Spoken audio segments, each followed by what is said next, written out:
안녕하세요, 한상기입니다. 오늘 소개해드릴 차는 캐딜락 리릭입니다. 리릭은 캐딜락 브랜드의 첫 번째 전기차죠. 2022년에 출시가 됐고요. 최근에 국내에도 출시가 됐습니다. 플랫폼은 BEV3를 공유를 하고요. 생산은 미국과 중국 두 곳에서 합니다. 국내에는 미국산 모델이 수입이 되고요. 국내 판매 모델은 스포츠 트림 한 가지고요. 듀얼 모터입니다. 가격은 1억 696만 원이고요. 외장 디자인은 컨셉트카와 거의 비슷하고요. 캐딜락 특유의 디자인 요소가 차 전체에 걸쳐서 잘 나타나 있습니다. 따라서 브랜드의 새로운 전기차지만 누가 봐도 캐딜락인 걸 알 수가 있죠. 전면은 캐딜락 특유의 과감한 디자인 요소가 많은데, 예를 들어서 양쪽 모서리에 수직 디자인의 주간등이 가장 눈에 띄고요. 보통 그릴이라고 불리는 부분의 면적도 꽤 넓습니다. 여기는 블랙 크리스탈 실드라고 불리는데, 이 그릴의 패턴 디자인이 꽤 독특합니다. 여기에도 라이팅 시그니처가 포함이 되는데, 역대 캐딜락 중에서 그 외장 조명이 가장 화려한 차가 아닌가 싶어요. 그리고 다른 캐딜락이 그렇듯이 전면에 부피감이 꽤 느껴지는 디자인인데, 이것 때문에 전면은 실제보다 좀 더 커 보입니다. 측면 실루엣은 통상적인 SUV가 아니라 크로스오버에 가깝습니다. 근데 이 리릭은 측면 실루엣이 통상적인 크로스오버보다 외관의 키를 조금 더 높인 것 같은 그런 모습이에요.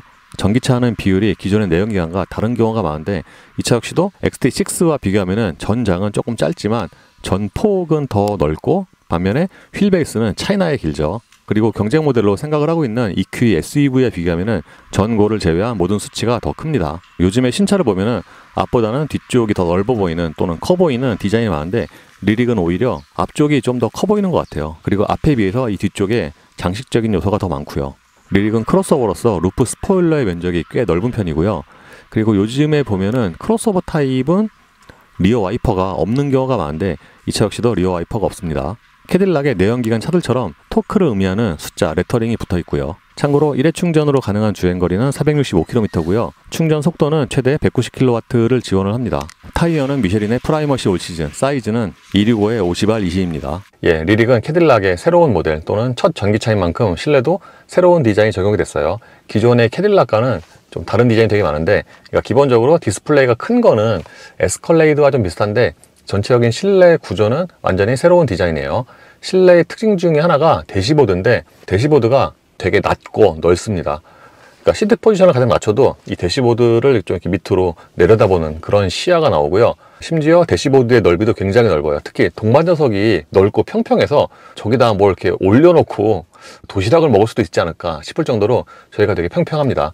그리고 실내는 전체적으로 랩 어라운드 디자인이어서 필러와 도어 트림이 이렇게 한 줄로 쭉 이어져 있어요. 그리고 전체적인 내장재는 꽤 좋은 편인데, 예를 들어서 실내에 전체적으로 가죽의 비율이 높고요. 플라스틱 같은 경우도 일반적인 그런 좀 딱딱한 게 아니라 좀 좋은 플라스틱이 쓰였습니다.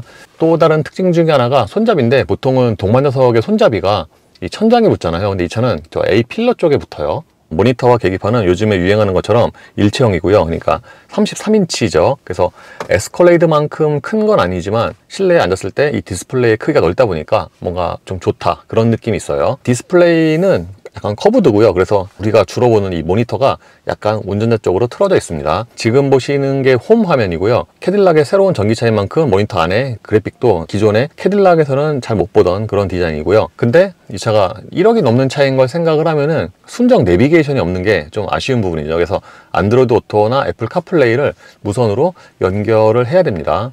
지금은 안드로이드 오토로 카카오 내비를 출력을 한 상태인데, 이게 이런 그래픽 색상은 좀 되게 예쁜데, 이게 약간 직사각형이 아니잖아요, 이쪽이. 그렇다 보니까 이쪽이 좀 뭔가 좀 남아서 약간 좀 어색한 그런 느낌이 있어요. 그리고 요 화면에서 이 아래쪽에 보시면은 주로 자주 사용하는 아이콘들을 꺼내놨습니다. 예를 들어서 홈 화면이 있고요. 그리고 이거는 오디오고요. 오디오 같은 경우가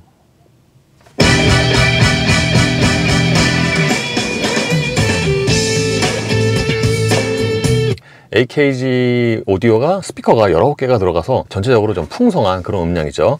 그리고 이건 안드로이드 오토, 그리고 요거를 누르면은 제어 및 안전으로 바로 이동을 합니다. 그러니까 여기서 글로우박스 해제라든가, 참고로 글로우박스 해제는 요즘에 테슬라라든가 EX30 등이 모니터에서 글로우박스를 열잖아요. 이 차 역시도 글로우박스 해제를 누르면은 이렇게 글로우박스가 열리는 방식이죠. 그리고 여기서 파워 윈도우 잠금과 카메라 메뉴를 볼 수가 있는데, 여기 좀 꽉 차지가 않잖아요. 여기가 좀 많이 남아요. 그래서 이게 좀 아쉬운 부분이 있죠. 그리고 이게 색상도 약간 좀 노란빛을 띠네요. 참고로 지금 보시는 게 표준, 이게 오버헤드, 요거는 측면. 그리고 이 차 역시도 이렇게 360도 기능이 지원이 되는데, 그러니까 이거를 눌러서 차 전체를 둘러서 볼 수가 있습니다. 근데 이게 그래픽으로 표시되는 이 차 모양이 이렇게 정교하진 않아요. 그리고 여기서 탑다운과 보조선을 선택을 할 수가 있는데, 보통 캐딜락 차들이 그렇듯이 모니터의 그 터치 반응은 빠른 편입니다. 제어센터 더보기로 들어가면은 여기서 도어 윈도우와 주행 및 주차 등의 메뉴가 나오죠. 그래서 이 홈 화면에서 방금 보여드렸던 안드로이드 오토나 설정 화면으로 이동을 바로 할 수가 있고요. 드라이브 모드 사용자 지정으로 들어가면은 이게 소위 말해서 인디비주얼인데, 마이 모드를 설정을 했을 때 스티어링도 투어와 스포츠 두 가지, 브레이크 피드백도 마찬가지고 가속도 굉장히 좀 세분화가 되어 있습니다. 마이 모드가. 어쨌든 그래서 여기 같은 경우에는 기존의 캐딜락 메뉴와 좀 비슷하죠. 그리고 그 아래쪽에 보시면 여기 번개 표시가 있는데, 요거는 충전과 관련된 메뉴고요. 그리고 그 측면에도 이거는 글로박스 열린 버튼이고요. 그리고 이거는 원페달 주행. 그러니까 원페달 그 모드 같은 경우가 이 버튼이 물리 버튼 없는 대신에 이 밑에 아이콘이 항상 꺼내져 있죠. 리릭은 송풍구의 배치가 조금 특이해요. 보통은 가운데 2개가 있고 양쪽에 하나씩, 그러니까 앞쪽에 보통 4개가 있잖아요. 이 차도 앞에 4개가 있긴 한데, 리릭은 이 가운데가 길게 하나로 되어 있습니다. 심지어 이게 조절하는 다이얼도 끝에 이렇게 하나만 있어서, 그러니까 이걸로 바람의 위아래를 조절하고, 이게 잠근 장치죠. 반면에 동반 녀석 같은 경우는 저렇게 2개로 나뉘어져 있고, 그게 좀 특이한 점이죠. 공조장치 같은 경우에는 모니터에서 조절할 수도 있지만 이렇게 물리 버튼으로 쭉 꺼내져 있어요. 그러니까 이 공조장치 패널이 위치도 좀 높을 뿐만 아니라 버튼은 작지만 눈에 좀 잘 들어오는 그런 위치입니다. 그리고 그 아래쪽에는 이렇게 수납 공간이 있습니다. 이 수납 공간이 열리는 게 굉장히 부드러워요. 여기가 그러니까 공간이 크진 않지만 뭔가 이렇게 자잘한 물건을 넣어둘 수 있는 그런 공간이 아닌가 싶기도 하고요. 그 노스텐 플러스 같은 거 이게 들어가긴 해요. 센터 플로어는 플로팅 타입인데, 그러니까 여기가 허공에 떠 있고 이 아래쪽에 긴 수납 공간이 있습니다. 심지어는 이 바닥에도 부드러운 우레탄을 깔아놔서 시각적으로 보기에는 좀 부드러워 보이죠. 요즘에 전기차들 보면은 이런 플로팅 타입을 많이 사용을 하는데, 그래서 이게 운전대를 잡은 손과 좀 가깝고요. 그리고 리릭이 실내에 디테일에 좀 신경을 많이 썼는데, 예를 들어서 컵홀더에도 테두리에 이렇게 약간 좀 반짝거리는 소재 또는 디자인을 적용을 했습니다. 그리고 모니터는 기본적으로 터치도 가능한데, 여기 다이얼로 이렇게 돌려서 이동을 하고 선택을 할 수가 있어요. 요거는 볼륨 다이얼이고, 캐딜락이나 쉐보레 보면은 무선 충전 패드를 이렇게 꽂는 방식을 많이 사용을 하는데, 리릭도 그렇습니다. 그리고 차 크기 대비해서는 센터 콘솔 박스의 용량이 그렇게 커 보이진 않는데 생각보다 또 깊어요. 이 안쪽에 USB 단자가 하나 더 있고요. 그러니까 USB 단자가 3개가 다 동떨어져 있죠. 실내에서 유독 좀 딱딱한 부분이 바로 이 오버헤드 콘솔이에요. 그러니까 여기에 적용된 이 플라스틱이 좀 유독 좀 딱딱하죠. 리릭에도 디지털 룸미러가 적용이 됐습니다. 이렇게 딱 젖히면은 디지털 룸미러로 전환이 되고요. 가장 왼쪽에 있는 버튼을 누르면은 이제 모드 선택이죠. 이게 밝히고, 한 번 더 누르면은 확대와 축소, 그리고 한 번 더 누르면은 이렇게 위아래 이동이 됩니다. 그래서 화질 같은 경우에는 에스컬레이드와 비슷한데 이 메뉴는 하나가 적네요. 차 크기 대비 운전대에는 사이즈가 조금 작은 편이고요. 이 운전대 림에도 좀 두툼하게 가죽이 적용이 됐습니다. 그 림의 두께도 살짝 좀 굵은 편이고요. 그리고 실내에 하이그로시가 그렇게 많이 쓰이진 않았는데, 스포크 주변에만 하이그로시가 좀 많아요. 운전대 조절은 당연히 전동이고요. 보통의 차들과는 달리 패들 시프트는 왼쪽에 하나만 있어요. 보통 패들 시프트는 전기차나 내연기관 할 거 없이 그래도 양쪽에 하나씩 있잖아요. 근데 이 차는 왼쪽에 딱 하나만 있습니다. 기어 셀렉터는 칼럼식인데, 이것도 다른 차들과 조금 달라요. 보통은 그냥 이 상태에서 위아래를 올리면 R&D, 기어 변속을 할 수가 있는데, 이 차는 이렇게 위로 살짝 당기고 이렇게 움직여야지 R&D로 변속이 됩니다. T버튼은 이 끝에 있고요. 계기판도 풀 디지털이 적용이 됐고요. 왼쪽에 오시면 게이지, 에너지, 보조 시스템, 모던이 있는데, 그러니까 요거에 따라서 계기판 디자인이 바뀌는 거죠. 근데 요즘에 나오는 전기차로는 굉장히 드물게 요 계기판에서 배터리 잔량이 퍼센티지로 정확히 표시가 안 돼요. 그러니까 저렇게 100으로만 나오고 그래프로만 표시가 되죠. 에스컬레이드처럼 왼쪽에 보면은 이렇게 트릭 컴퓨터 페이지가 따로 있는데, 그러니까 이걸 누르면은 이렇게 이런 정보가 표시가 되죠. 요거는 헤드램프고, 보통 미국 차들이 차 크기 대비해서 시트가 좀 작은 경우가 많은데 이 차 역시 그렇습니다. 이렇게 전장이 거의 5m 육박하는 차라면 보통 이거보다는 이제 시트가 큰데, 이 차는 좌우가 타이트한 건 대략 이해를 할 수가 있는데 좌판의 길이가 조금 짧아요. 그리고 하체와는 또 조금 다르게 시트는 좀 통통보다는 약간 좀 탱탱한 그런 감각이고요. 벤츠처럼 통풍과 시트 조절은 도어 트림에 있고요. 다이얼로 마사지 기능을 조절할 수가 있습니다. 그리고 실내의 다른 부분처럼 이 도어 트림 역시도 뭔가 여러 가지 소재와 디자인이 많이 쓰였죠. 예를 들어서 이쪽에 있는 여기에도 조명이 들어오고요. 그러니까 이 AKG 오디오 커버가 되게 면적이 넓어요. 그래서 이게 좀 디자인의 포인트 같습니다. 도어 트림의 크기도 괜찮은 편이고요. 여기에도 이렇게 컵홀더가 하나 더 마련이 되어 있어요. 2열의 전체적인 거주성에는 좋은 점수를 줄 수가 있는데 일장일단이 있고요. 또 보통의 차와는 자세 또는 착자감이 좀 다르네요. 일단 2열 도어는 아주 그렇게 넓게 열리는 편이 아니고요. 그리고 보통의 차들보다 보통 2열은 1열보다 좀 높잖아요. 근데 이 차는 1열 시트와 높이가 거의 비슷해요. 그래서 딱 2열에 타면은 약간 좀 잠기는 것 같은 그런 자세가 나와서, 그러니까 이거는 좀 호불호가 갈리겠죠. 그리고 이 차가 또 묘하게 허리, 엉덩이가 닿는 부분이 또 이렇게 살짝 또 튀어 올라와 있어서 이것도 좀 호불호가 되게 강하게 갈릴 것 같아요. 1열처럼 2열 시트도 쿠션이 조금 탱탱한 편이고요. 그리고 2열 시트 같은 경우에는 이렇게 각도를 조절을 할 수가 있습니다. 그러니까 각도 조절 폭이 아주 그렇게 큰 건 아닌데 조절을 할 수는 있어요. 그리고 1열 시트는 제가 좌판이 되게 짧다고 말씀드렸잖아요. 근데 2열 시트는 또 괜찮아요. 오히려 1열보다 2열 시트 좌판이 조금 더 긴 게 아닌가 싶어요. 그리고 1열 시트 아래쪽의 공간은 어느 정도 여유가 있습니다. 지금은 1열 시트를 가장 낮춘 상태인데 신발 넣으면은 딱 이 정도가 들어가요. 그리고 지금 보니까 이 차가 2열 쪽의 바닥이 약간 좀 높은 것 같아요. 다른 차들에 비해서. 그리고 보통의 전기차들처럼 이 가운데 부분은 완전히 평평하게 처리를 해서 그 좌우의 공간감에서는 유리를 한데, 이 센터 콘솔 박스가 다른 차들에 비해서 좀 이렇게 많이 튀어나와 있죠. 그래서 가운데 앉은 사람은 좀 다리, 레그룸이 좀 제한될 것 같아요. 2열 승객을 위해서는 여기에 별도의 공조장치가 있고요. 송풍구 같은 경우에는 조금 작죠. 그리고 그 아래쪽에는 220과 USB 단자 C타입 2개가 있고요. 2열 승객을 위한 컵홀더는 여기 암레스트에 있고요. 물건을 잡아줄 수 있는 고무도 있어요, 날개가. 실내의 장점 중에 하나가 파노라마 루프인데, 확실히 파노라마 루프가 있으면 2열에 앉았을 때 개방감이 좋죠.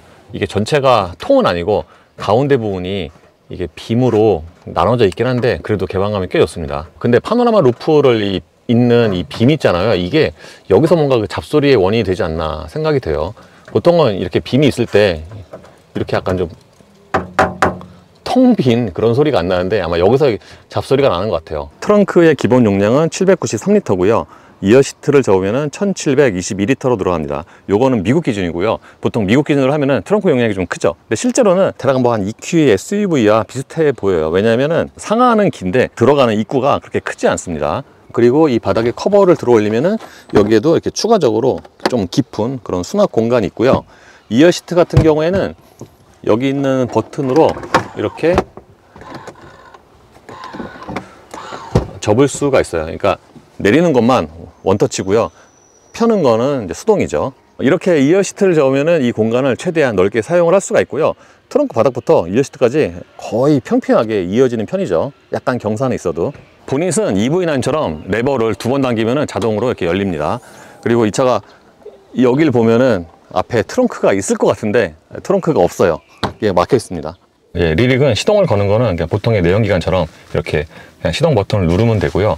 정차 시의 소음은 전기차인 걸 감안을 해도 굉장히 조용합니다. 그러니까 기본적으로 가상 사운드는 이제 법적으로 있어야 되니까 소리가 나긴 하지만 뭔가 그 이외의 전자문 소리 있잖아요. 삥 하는 그런 소리 같은 게 거의 없어요. 그래서 전기차 중에서도 이런 정차 시의 정수성 이거는 굉장히 좋다고 하겠습니다. 그리고 에어컨을 키면은 그러니까 상대적으로 이 소리, 송풍 소리가 조금 크죠. 리릭은 듀얼 모터고요. 최고 출력은 500마력입니다. 리릭은 주행에서 여러 가지 특징이 있을 수 있는데 가장 큰 특징이 회생제동이에요. 회생제동 조절이 통상적인 전기차들과는 많이 다릅니다. 패들 시프트로 원페달처럼 조절하는 그런 거는 뭐 전기차에서 굉장히 많이 있잖아요. 근데 이 차는 이쪽에 패들 시프트를 통해서 브레이크를 밟는 것과 거의 비슷하게 할 수가 있습니다. 예를 들어서 아까 보여드렸던 그 회생 제동 같은 경우에는 딱 단계가 정해져 있잖아요. 끄기, 보통, 강하게. 근데 이 패들 시프트로 조절하는 거는 발로 브레이크를 밟는 것처럼 무단계로 조절이 돼요. 그래서 이렇게 살짝 밟으면은 진짜 회생 제동이 약하게 걸리고요. 또는 세게, 강하게 당기면은 이렇게 완전히 회생 제동이 강하게 걸리면서 멈추는 원페달까지 지원이 됩니다. 그래서 안 그래도 전기차는 물리 브레이크를 잘 사용을 안 하잖아요. 근데 이 리릭 같은 경우에는 이 패들 시프트로 이걸 다 하니까 진짜로 아주 급할 때 아니고서는 이 물리 브레이크를 사용할 일이 별로 없을 것 같긴 해요. 물론 이거는 좀 달이 필요하긴 합니다. 왜냐면 아무래도 발로 밟는 거에 익숙해져서 이걸로 하면은 처음에는 좀 울컥거리는 또 이질감이 있을 수가 있잖아요. 근데 적응되면은 그러니까 이걸로 거의 다 할 수가 있으니까 이런 거는 지금 그러니까 캐딜락에도 처음이고요. 다른 브랜드에서도 아직까지는 못 보던 거죠. 그래서 이런 부분에서는 뭔가 특징이기도 하지만 좀 장점이 있다고 하겠어요. 하체는 약간 좀 탄탄한 감각이에요. 탄탄한 감각도 종류가 있는데 이 차의 탄탄은 약간 좀 탱탱거림이 가미된 탄탄이라고 해야 되나 그렇습니다. 그러니까 이게 시트의 쿠션과 좀 대략 비슷한데 댐퍼의 용량이 차의 무게를 충분히 지탱할 만큼 충분하면서 좀 탱탱한 그런 감각이라고 하겠습니다. 특히 지금처럼 아주 저속에서는 약간 좀 에어 서스펜션 비슷한 그런 느낌이 나기도 해요. 그리고 전기차는 회생 제동에 따라서 주행 감각이라든가 또는 승차감이 좀 차이가 있잖아요. 이제 이 차 같은 경우에는 지금은 회생 제동을 끄기 상태인데 이 상태에서 보통으로 하면은 회생 제동이 되게 강하게 걸립니다. 그러니까 밟다가 발 떼면은 거의 다른 회사의 거의 원페달, 그러니까 현대차로 치면 한 3단계 정도 걸리는 것 같아요. 그리고 강하게로 하면은 그거보다 조금 더 회생 제동이 걸리고 그렇습니다. 근데 끄기로 하면은 이게 또 보통의 전기차들과 달리 타력 주행 모드가 이게 또 강조가 안 돼 있어요. 요즘에는 이렇게 끄기로 하면은 테슬라 제외하면은 다 타력 주행이 강조가 되어 있잖아요. 그래서 가속 페달 밟다가 발을 떼면은 소위 말해서 글라이드 모드 쭉 미끄러져 가는 그런 느낌의 타력 주행이 보통은 있는데 전기차는 이 차는 그렇지 않아요. 끄기로 해도 이제 보통 한 내연기관의 평균적인 그런 감속량이잖아요. 엔진 브레이크 그거와 비슷한 그런 감속량이에요. 그래서 이게 굳이 현대차로 비교를 하면은 한 1단계 정도 끄기로 해도 그렇습니다. 그래서 호불호는 갈리겠지만 타력 주행이 없는 거는 또 좀 아쉬울 수가 있고요. 왜냐면은 일반적인 상황 또는 예를 들어 간선도로 같은 데서는 타력 주행이 있는 게 조금 더 승차감이라든가 전비에 도움이 되거든요. 하체는 약간 좀 탄탄한 감각이라고 말씀을 드렸는데 그런 탄탄한 댐핑에 비해서 또 과속 방지턱을 넘을 때 보면은 의외로 또 약간 푹신한, 그러니까 충격을 의외로 또 흡수를 되게 잘합니다. 그러니까 이런 면에서는 승차감에서 도움이 되는데 이 차 같은 경우에는 좀 안 좋은 노면을 지나갈 때 그럴 때 댐핑 자체는 괜찮은데 과속 방지턱이나 안 좋은 노면 지나갈 때 좀 소리가 있어요. 뭔가 이게 하체에서 나는 소리 같기도 하고 또는 썬루프 쪽에서 나는 소리 같기도 한데, 그러니까 일반적인 상황에서는 괜찮은데 좀 안 좋은 노면 지나갈 때 보면은 이게 좀 소리가 있습니다. 요즘에 나오는 전기차들 보면은 대체로 이질감이 없게 세팅을 하는데 이 차 역시도 마찬가지예요. 그래서 이렇게 끄기 상태에서 주행을 하면은 내연기관을 모는 것과 아주 뭐 그렇게 큰 차이가 없고요. 그리고 캐딜락이 GM에서 고급 브랜드잖아요. 그렇다 보니까 전체적으로 방음에도 좀 신경을 썼습니다. 지금 달리는 이 아스팔트가 좀 소음이 적은 곳이긴 한데 그럼에도 불구하고 밑에서 올라오는 소음이 그렇게 크지가 않아요. 좀 되게 소리가 잔잔하게 그렇게 들어옵니다. 그래서 이렇게 전체적인 정숙성에는 꽤 좋은 점수를 줄 수가 있고요. 진짜로 이 패들 시프트로 조절하는 게 익숙해지면은 굉장히 좀 편하네요. 그러니까 이 패들 시프트로 무단계로 할 수 있다 보니까 다른 전기차의 패들 시프트보다 이 패들 시프트 이거의 장력이라고 해야 되나? 텐션도 좀 달라요. 제가 전에 발표회 때 이 차가 브레이크 페달 감각이 되게 탱탱하다고 말씀을 드렸는데 그거와 비슷하게 이 패들 시프트 당겼을 때 이게 그 텐션이 비슷해요. 근데 처음에는 이게 진짜 브레이크 페달만큼 아주 이질감 없이 할 수 있는 건 아니지만 어쨌든 뭔가 주행에서는 이게 가장 포인트가 아닌가 싶습니다. 리릭이 밖에서 보면은 통상적인 SUV보다는 크로스오버 같은 형태잖아요. 그래서 차가 별로 안 높아 보이는데 실제로 시트에 앉으면은 포지션을 가장 낮춰도, 그러니까 이게 아마 대시보드가 낮아서 포지션이 좀 더 높다고 느끼는 것 같아요. 밖에서 보는 이미지와 달리 1열에서의 그런 헤드룸은 꽤 여유가 있고요. 반면에 보통 미국 차들, 미국 시장용 차들이 좌측에 사이드미러 사각지대가 꽤 큰 편인데 이 차 역시도 그렇습니다. 미국산 테슬라처럼 사각지대가 꽤 커요. 그래서 이 차 같은 경우에는 당연히 저 사각지대 경고장치 램프가 있어야 되는데 이제 그럼에도 불구하고 처음에 운전을 하면은 약간 좀 답답하게 느낄 수가 있고, 심지어는 오른쪽의 사이드미러도 이제 통상적인 차들에 비해서는 사각지대가 큰 편이죠. 참고로 후방시야 같은 경우에는 전체로 괜찮은 편이에요. 이 차가 유리가 약간 뒷유리가 이렇게 누워 있거든요. 그럼에도 불구하고 뭔가 여기에 비추는 이 면적이 꽤 큰 편이고, 심지어 디지털 룸미러로 하면은 이게 실제 육안으로 보는 것보다 화각이 더 넓거든요. 그래서 좀 더 넓게 보입니다. 참고로 지금 끼고 있는 타이어 프라이머시 올 시즌 미쉐린은 프라이머시 투어 에이스처럼 세로 그루브에서 이게 좀 좌우로 흔들리네요. 뭔가 체감상 프라이머시 투어 에이스보다 이 세로 그루브에서 더 좌우로 흔들리는 것 같아서 이게 뭐 차나 타이어의 문제는 아니고요. 그냥 그 패턴의 그 차이에서 오는 그런 특성이죠. 어쨌든 제가 처음에 소리가 실내 잡소리가 있다고 말씀을 드렸는데 지금 같은 경우도 이게 지금 세로 그루브잖아요. 이런 데 달리면은 차에서 어딘가에서 소리가 나는데 이게 아마 그 썬루프 그 중간 바 있잖아요. 거기에서 나는 소리가 아닌가 싶습니다. 그래서 1열의 승차감 같은 경우에는 꽤 좋은 점수를 줄 수가 있어요. 특히 좀 탄탄한 감각을 좋아하시는 분들에게는 이 리릭의 승차감이 꽤 어필할 수 있을 것 같고요. 반면에 2열 같은 경우에는 1열과 좀 차이가 많이 납니다. 좀 대번에 좀 차이가 나죠. 1열 같은 경우에는 좀 탄탄한 감각이고 안 좋은 노면에서도 충격을 잘 흡수를 해준다고 말씀을 드렸는데 2열 같은 경우에는 그거보다는 차가 좀 더 흔들리고요. 충격 흡수 능력도 좀 떨어지죠. 그리고 무엇보다도 이게 2열 시트가 뭔가 약간 좀 불편한 것 같아요.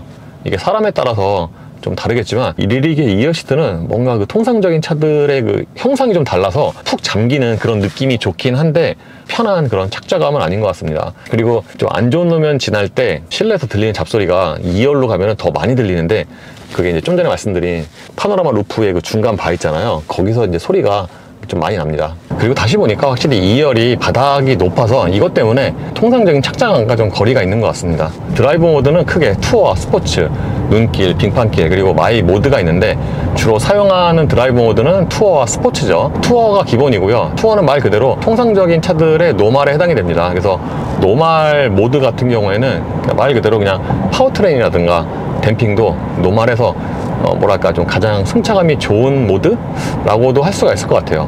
그리고 스포츠로 바꾸면은 소위 말해서 스포티한 세팅인데 보통 내연기관의 스포츠 모드처럼 가속 페달의 초기 반응이 가장 빨라지는 게 가장 큰 특징이고요. 댐핑도 좀 더 단단해지죠. 이게 숫자로 어느 정도 더 단단해진다 라고 표현하기는 좀 힘든데 투어에 비하면 한 30% 정도 댐핑이 좀 더 단단해지는 것 같아요. 근데 기본적으로 승차감이 좋은 거는 투어나 스포츠 모두 동일합니다. 그리고 투어와 스포츠로 바꾸면은 계기판 디자인도 변경이 되는데 그러니까 투어 같은 경우에는 주행거리가 이제 가장 크게 보이잖아요. 근데 스포츠에서는 그게 그래픽도 좀 작아지고 그러니까 소위 말해서 RPM이라고 해야 되나? 이제 그래픽이 좀 더 커지죠. 스포츠에서는. 그리고 스포츠 모드에서는 가상 사운드도 활성화가 되는데 기존의 그 레거시 업체들은 이렇게 전기차의 스포츠 모드도 가상 사운드를 낼 때 약간 좀 엔진처럼 소리를 만드는 경향이 있는데 이 차도 그런 것 같아요. 그러니까 이렇게 약간 좀 누가 봐도 가상 사운드긴 하지만 엔진과 좀 비슷한 그런 소리가 나죠. 아까 전체적인 소음이 좋다고 말씀을 드렸는데 지금처럼 약간 콘크리트 노면을 달려도 타이어 소리가 굉장히 좀 잔잔하게 들어옵니다. 특히 이런 100 같은 경우에는 고속도로에서 주로 사용하는 속도잖아요. 이 속도에서 이렇게 콘크리트 노면에서도 타이어 소리가 굉장히 적게 들리니까 하체 방음에는 이 차가 꽤 신경을 쓰지 않았나. 그리고 ANC도 있죠. 그래서 보통 이렇게 조용한 차들이 타이어 소리가 좀 적게 들리다 보니까 또는 방음이 좋다 보니까 이렇게 정속 주행할 때 바람 소리가 조금 더 잘 들리는 경향이 있는데 이 차도 그래요. 그러니까 지금처럼 한 100 정도로 정속 주행을 하면은 풍절음이 가장 잘 들리는데 그 위치가 조금 다릅니다. 보통 이제 풍절음이 들린다 그러면은 앞쪽에서 부딪히는 바람이 보통 잘 들리는데 이 차는 이 썬루프, 그러니까 머리 위쪽에서 들리는 그 풍절음이 가장 크게 들려요. 이 차가 기본적으로 고출력으로 나와서 그런가 보통 전기차는 에코 모드가 있잖아요. 근데 이 차는 에코 모드는 없어요. 대신에 이 마이 모드에서 가속 피드백 같은 경우를 릴렉스로 설정을 하면은 이게 약간 에코 모드에 해당이 되지 않나. 그러니까 이걸로 설정을 하면은 그 가속 페달 초기 반응이 통상적인 에코 모드처럼 좀 더 무뎌지죠. 이번에 캐딜락의 첫 전기차 리릭을 시승을 해봤습니다. 총평을 해보자면은 승차감이라든가 정수성 이런 부분에서는 꽤 좋은데 그러니까 토탈적인 상품성에서는 그러니까 이 차가 아무래도 출시된 지가 2년이 넘었잖아요. 컨셉트가 공개된 지는 또 4년이 넘었고 그렇다 보니까 처음에 봤을 때만큼의 그런 좀 신선함은 좀 떨어지고 상품성 역시도 마찬가지고 특히 차 사이즈나 배터리 용량 등등을 보면은 이 차가 지금 가격이 1억 696만 원인데 그렇게 뭐 썩 비싸다는 생각은 안 들거든요. 대략 예상한 가격, 특히 이 차가 또 스포츠 트림이잖아요. 풀옵션. 그래서 그런 등등을 생각을 해보면은 가격이 그렇게 비싸다는 생각은 안 드는데, 새로 출시된 전기차로서는 특별히 이렇게 어필할 수 있는 뭐 그런 기능이라든가 특장점에서는 약간 좀 부족하고, 특히 편의사양 같은 면에서는 또 국내 소비자들이 선호하는 게 좀 몇 개가 빠지고 하다 보니까 이제 그런 부분에서는 상품성이 조금 부족하다고 할 수가 있겠죠. 예를 들어서 헤드업 디스플레이가 없고요. 사실 1억이 넘는 차에 헤드업 디스플레이가 없는 차가 손에 꼽는데, 이제 그런 부분에서는 이게 좀 단점이고, 특히 이제 국내 들어온 사양이 헤드업 디스플레이가 아니까 원래 있는데 빠졌거든요. 그러니까 그런 부분이 더 아쉬운 거죠. 그리고 요즘에는 또 웬만하면은 차로 중앙을 잡고 가는 있잖아요. 그게 또 없어요. 그러니까 여전히 캐딜락은 슈퍼크루즈가 북미 이외에서는 서비스가 안 되잖아요. 그게 보통 같이 묶여 있는 경우가 많아서, 그러다 보니까 당연히 이제 국내 판매 사양은 그 차로 중앙을 잡고 가는 그 유지 장치가 없는 게 아닌가 생각이 됩니다. 그래서 이 차는 그냥 차로 이탈 방지만 있어요. 그러니까 중앙을 잡고 가는 게 아니라 한쪽으로 붙으면 차선에, 그럼 그때서야 이제 되돌려주는 그거만 있어요. 근데 승차감과 함께 주행거리는 괜찮은 편이에요. 일단 배터리 용량이 많이 들어가긴 했는데, 보통 전기차들이 공인보다 실제로 주행을 하면은 주행거리가 더 많이 나오거든요. 이 차도 그런 것 같아요. 공인이 465km인데 아까 배터리 100%에서는 이 차가 거의 한 530, 540 정도가 찍히니까 그런 또 주행거리 면에서는 또 충분하지 않나. 그리고 2열의 거주성도 괜찮고 캐딜락답게 실내 내장재 이런 것도 꽤 좋은 편이고 그렇습니다. 다만 패밀리카로 쓰기에는 2열의 승차감이 좀 떨어지는 편이고요. 무엇보다도 차에서 소리가 있어요. 여러 가지 잡소리. 지금도 이런 정도의 그냥 콘크리트 노면에서 주기적으로 뭐 위에 어딘가에서 조금씩 떠는 소리가 있습니다. 그리고 아무리 요즘에 안드로이드 오토와 카플레이를 많이 사용을 한다고 하지만, 역시나 이게 순정 내비게이션이 없으면은 실제 사용할 때 확실히 좀 불편한 점이 있어요. 심지어 안드로이드 오토 같은 경우에는 이게 또 핸드폰이나 그런 거에 따라서 또 좀 되게 버벅거리기도 하거든요. 차나 핸드폰에 따라서. 그러니까 이 차는 확실히 좀 비싼 차라서 좀 난데, 예를 들어 트레일 블레이저 같은 차는 되게 많이 버벅거리고, 확실히 근데 똑같은 핸드폰인데 이게 차가 좀 비싸다 보니까 얘는 좀 카플레이가, 아니 안드로이드 오토가 좀 덜 버벅거리네요. 어쨌든 이게 순정 내비게이션이 없는 것도 좀 단점이라고 하겠죠. 예, 이로써 캐딜락 리릭의 시승을 마치겠습니다. 감사합니다.